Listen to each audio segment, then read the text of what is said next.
हाग्रा बंग्राखौ जों खावलायबावो बिटिसिआबो थाबैनो बेखौ एक्सन लानांगौ जोङो माने फैगौ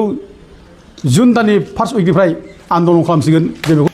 सोरखौ होखारनांगौ नंबा रायजोफोर सिगां भिडिअ नुबाय जोंनि मानाव गेदेर माखासे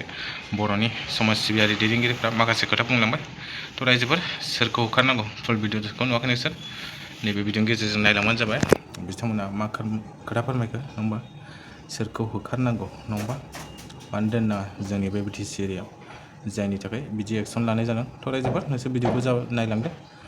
सोरबा सोरबा नुखांबायबो जानांगौ भिडिअखौ होमबाबो नोंसोर नायलांदो आरो जेसे शेयार खालामबानो जाबाय रायजोफोर भिडिअखौ नायलांदो आरो जेसे शेयार खालाम आरो गोदानब्ला मोनसे फिसा साबस्क्राइब खालामना होबानो जाबाय रायजोफोर भिडिअखौ नायलांदो रायजोफोर बिनि उनाव मोनसे कमेन्ट हरबानो जाबाय नोंसोर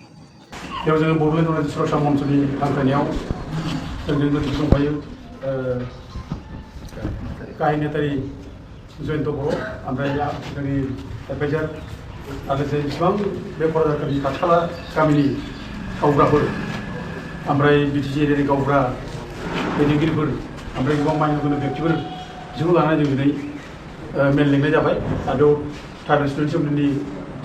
प्रेसिडेन्ट आरो सेक्रेटारि बिथांमोना दंफैयो आरो गोबां मानगोनां गोनां व्यक्तिफोर ल' कलेजनि स्टुडेन्टफोर दंफैयो ओमफ्राय माखासे रिसार्च स्कलारफोर दंफैयो दा मोजां मोनसे मिटिं जाबाय बे मिटिं जानायनि खारना जाबाय जे बावैसो सिगां 12 तारिख जानुवारियाव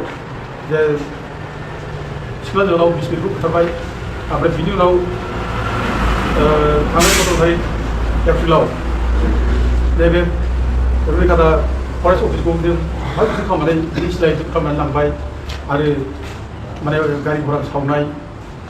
गाज्रि मोनसे थासारि लाबोनाय बे जोंनि गेजेराव मोनसे गिख्रंथाव मोनसे परिस्थिति लाबोदों जों थागिबि बर' फिसाफ्रा बे जायगानि थेवबो जोङो खुनु अफिसखौ जों दिन्थिनो बुफायाखै गोबां बर' फिसाफ्रा एबसुं खालामजादों रावखौ जों बुफायाखै जेबो गाज्रि खालामाखै खिन्थु दिनै बाहेरानिफ्राय फैनानै थाफैनाय मानसिफ्रा दिनै जोंनि जायगायाव जोंनि मानसिखौ बुथारनानै जोंखौ माने गिलु-बालु मोनसे थासारियाव खोलैनाय गिख्रंथाव मोनसे परिबेसाव दोननाय बे बिराद साननो गोनां बाथ्रा जादों आरो लोगोसे जायनाखि माने फरेस्टनि जायनाखि अफिस सावनाय बेफोर गिलु-बालु मोनसे थासारि जाय माने एक्सना जाय फरेस्ट अफिस सावनायनि जायनाखि एक्सन बे नेचारा नायोब्ला बे मावबादिनिफ्राय मोनसे नेचार बे साधारन मानसिया बिदि खालामनो हाया दा गथे बे गिलु-बालु माबा थासारिया जोंखौ सोमोनांदों गिख्रंथाव होदों बे बड'लेण्ड सम सम बेखौ लानानै मेम'रेन्डाम होदों दिनै जों मेम'रेन्डाम फरेस्टनो जेसेबां हाग्रा ओनसोलाव हाबनानै थाफैनाय दं इलिगेल जों एबसुं खालामनांगौ जों मोनदों आरो जों मिथिगौ दा हाग्रा ओनसोलाव बिहार बेंगल झारखन्डनिफ्राय हाबनानै थाफैदों गोबाङानो जायफ्रा बे जायगानि भाषाबो रोङा बे जायगानि भाषाजों मिलाया दा गथे बिसोरबायदि मानसिखौ हमनानै दिहुननांगौ आरो बिसोरबायदि थानायनि थाखायनो दिनै बे जायगानि असे थागिबि सावथालफोर जोंजों गोरोबनानै थाग्रा बर' फिसाजों गोरोबनानै थाग्रा खुनु जोंहा बिसोर सत्तु गैया बिसोरजों सत्तु गैया दा बिसोरबायदि मानसिया फैनानै थाफैनानै दिनै बे जायगानि थागिबि माने सावथालफोरखौबो जे माने बर'नि बेरेखा थुनजलायनानै बर'नि बेरेखा सुथुर खालामना होदों दा गथे बिसोरबायदि मानसिखौ जों दोननो नाङा गथे बे हाग्रा ओनसोलनिफ्राय बिसोरखौ जों होखाराब्ला बे जायगायाव थाबाय थाब्ला बिसोरो जोंनि भबिष्यता खोमसि जागोन गिथाव जागोन बेनिखायनो हाग्रा ओनसोलाव जेसेबां माने इलिगेल बाहेरानिफ्राय फैनानै थाफैनाय दं आरो हाग्राखौ अफाय खालामनानै दं बिसोरखौ होखारनांगौ जेनेबा बे बाथ्राखौ जों दाबि खालामदों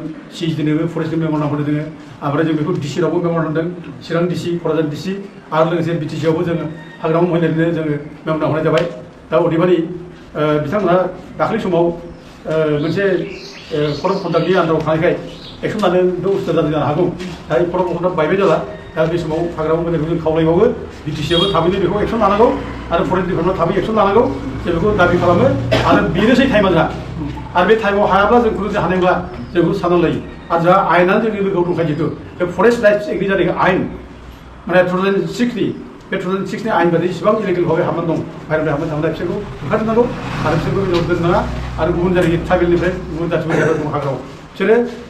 मोनथाम जेनेरेसन थानाय जानांगौ मोनसे जेनेरेसनाव 1550 खरि अब्ला 75 बोसोर जायो 75 बोसोरबा 1930आव बे जायगायाव थानाय जानांगौ गुबुन जाथिफ्रा दा ओंखायनो 1930आव बिसोर गैयाब्ला होखारनांगौ जों बाथ्राखौ दाबि खालामदों आरो लोगोसे जोंनि जायगानि बर' फिसाफोर दं हाग्रा ओनसोलाव थानाय दा बिसोरबो जाहाथे आलाय सिलाय जाया जायफ्रा फरेस्ट राइट्सनि माने आयेननि बाहेरायावसो जाहाथे थानायफ्रा जाहाथे बिसोरखौ जों मोजाङैनो दोनफिननायनि बेबस्था खालामनो हायो जों बेखौ सावरायलायदों दिनै मिथियाव मोजाङैनो ओमफ्राय दिनै मिथियाव जों सावरायनाय जाबाय फैगौ समबारखालि जोङो दिनाव मोनसे आल्टिमेटाम होगोन आल्टिमेटाम जे बिथांमोना मे दाननि गेजेरावनो 이 미션खौ 스타र्ट खालामनांगौ आरो मे दाननि गेजेरावनो 이 मिशनखौ स्टार्ट खालामबा जोङो जरहाटी सुरक्षा मंच आरो रायजो राजा गासिबो जोङो माने फैगौ जुन दाननि फार्स्ट उइकनिफ्राय आन्दलन खालामसिगोन जों बेखौ दिनै घोषणा खालामनाय जाबाय आरो बेखौ प्रस्ताब लानाय जाबाय आरो जों खुनु दिन फासयनाय नङा जोङो राजनिथि खुनु गोहोमखौ जों माने सिन्था खालामनाय नङा जोंनो न्याय नांगौ आरो बर' जाथिया थांना थानांगोन जों बे जायगानि थागिबि फिसा जेरै गुबुन जायगानिफ्राय मानसिफ्रा फैयै फैयै जेरै जोंनि सायाव अत्याचार खालामनाय जोंखौ नाख्रेबनाय जोंखौ सिगिस' खालामनाय जोंखौ गिग्लुंनाय जोंखौ खालामबाय हाबु सेनाय बायदिसिना जाबाय दा गथिखे जों दिनै जोंनि भबिसतखौ नायनानै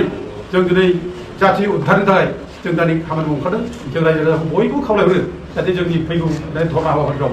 जों जुन मासाव जिथु सप्ताहै जों धर्ना हाबाफारि लागोन बे धर्ना हाबाफारियाव जाहाथे रायजो राजाफोरा बयबो जोंखौ सापर्ट खालामो जों बयबो खावलायहरो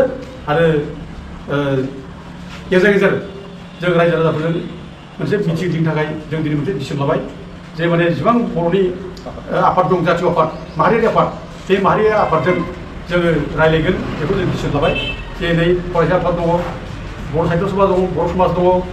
आबुब दङ ओमफ्राय गुबुन गुबुन भलन्टियार फर्स आफाद बेफोरनि आफादजों रायज्लायनो मोनसे थांखि लाबाय आरो जों बयखौबो लिंहरनानै रायज्लायगोन जाहाथे जों जाथिनि बे अलखद टाइमाव जाथिनि बे माने खैफोद टाइमाव जाहाथे बयबो ज' जायो खौसे जायो आरो खौसे जाहाथे बयबो आवाज होयो खौसे जाहाथे बयबो मावलाङो जों बेखौनो दिनैनिफ्राय